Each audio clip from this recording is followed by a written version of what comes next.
You must have a business card. Oh, well, yes, I do.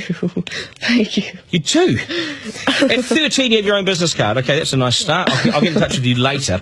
Sure. What do you do? Oh, well, mainly, I like to call myself a software and cognitive developer, because I love developing with cognitive computing and artificial intelligence. I'm an algorithmist. I love working with, designing, and implementing algorithms. I'm a keynote and TEDx speaker. I'm an author. I've written a book, and I'm working on another one about IBM Watson. And, of course, I'm also an IBM champion for cloud and honorary IBM cloud advisor. Oh, where did I go wrong? Someone just get me a flannel card. Do you go to school? Well, I'm currently homeschooled in grade 8, going to grade 9 now. Wow. Okay, so you're bright. Artificial intelligence, it's taking over the world. Is that fair to say?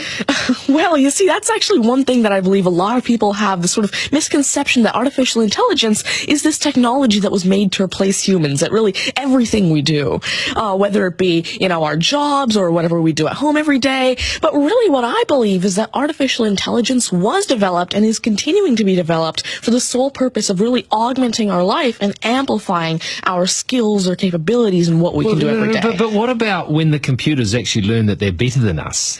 Well, you see, that's sort of called a singularity of artificial intelligence, at which point artificial intelligence has surpassed human intelligence to the point that we cannot control it. But really what I believe at this point, artificial intelligence, I won't go into the details right now since we're limited on time, but the thing is right now, artificial intelligence itself as a technology is so foolable and so primitive that either A, we won't reach that singularity point, or B, if we do, it's a very long ways off. Do you understand it, Mark? No. I couldn't. I wanted to take notes for the exam at the end of it. You lost them in the first sentence. Could I perhaps offer you a golf ball? There you go. Thank you very much. You do this YouTube channel, which you teach people. What is that all about, and who is your target audience? Yeah, sure. Now, I actually have a YouTube channel called Tanmay Teaches that I've been running for around 6 years now, and it has over 144 videos and now 22,000 subscribers. And so on it, I love to teach about computing, really programming, these algorithms that I develop, machine learning especially, math, science, and especially technologies like IBM Watson. Because, of course, I like to share my knowledge because I realize that there's this lack of resources for people to learn about technologies like AI, which is why I absolutely love sharing my knowledge through, of course, these YouTube videos, the books that I'm authoring, the keynotes that I have, and really Watson comes in here in such a great way because Watson allows me... What's Watson? Sure. Mark thinks he's a golfer, but what is Watson? Now, IBM Watson is essentially a cognitive system that allows developers to incorporate cognitive and machine learning into their applications without having to code in the actual intelligence. And what this means is that, of course, right now, really one of the main reasons developers aren't incorporating more machine learning into their apps is because it's so hard to do. It's really difficult to incorporate intelligence because... Has the I'm going to take this somewhere else, this interview. Has the Homeschooling Association of the World got hold of you as the front person?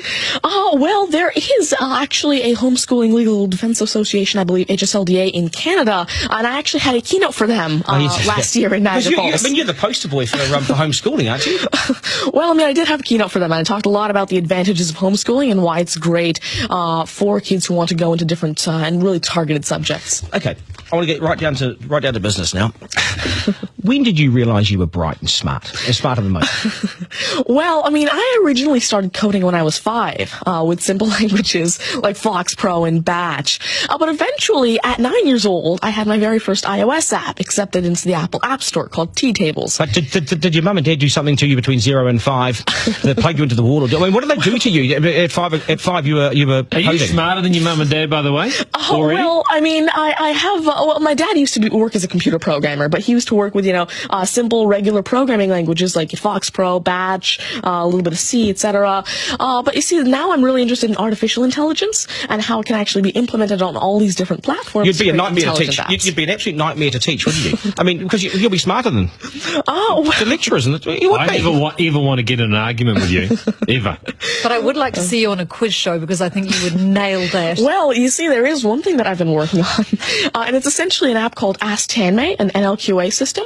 And so essentially, it's a system that can take your natural language questions and answer them for you using Watson and artificial intelligence. And actually, the original reason why I made Ask Tanmay, there's an Indian version of the Who Wants to Be a Millionaire show called KBC, which I originally wanted Ask Handmaid to play. So that actually ties in quite a bit with what I wanted to do. It's nice to see you. Do you get, because you're homeschooling, you wouldn't go to school dances and things like that, would you? School socials and things? Do you go well, I actually used to be regularly schooled until grade 6. Right. Then I became homeschooled, and so of course I still do have my This is friends still from school. a victory for public schools. Take that golf ball Yep.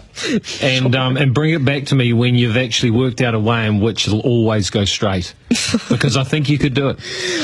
Technically, using a genetic algorithm or something. I knew there'd be an answer. Hey, it's brilliant to meet you. You're a complete inspiration. And I hope my son was watching, a 7-year-old son. Message to Buster Garner, you got work to do, mate. Do your homework, and we got to sharpen things up. Nice to see you. Thank you very much. All the very best. Thank You're you. amazing. Thank you. You're amazing.